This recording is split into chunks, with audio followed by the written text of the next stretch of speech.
আমি কোহিনুর বেগম, বয়স ৬৯। আমার স্বামী দীর্ঘ ২৭ বছর আমার খোঁজ খবর নেন না। তিনি আবার বিবাহ করেছেন।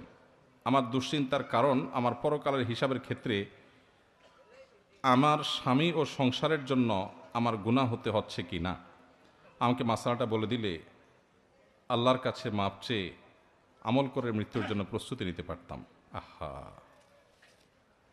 কত প্যাথেটিক প্রশ্ন, চিন্তা করেন। আমাদের এই দেশে আলহামদুলিল্লাহ এমন এমন দিনদার বোন আছেন, এমন এমন কোরআন এবং সুন্নাহর উপরে আমল করার জন্য পাগল পরা আল্লাহর বান্দিরা আছেন, আল্লাহর বান্দারা আছেন, সংখ্যা খুব কম। তাদের দেখে প্রেরণা হয়, উৎসাহ হয় যে আল্লাহ তাআলার ভয় তাদের অন্তরে কত বেশি, চিন্তা করেন। এই ভদ্রমহিলার বর্ণনা অনুযায়ী তার স্বামী তার খোঁজ খবর নেন না কত বছর? ২৭ বছর।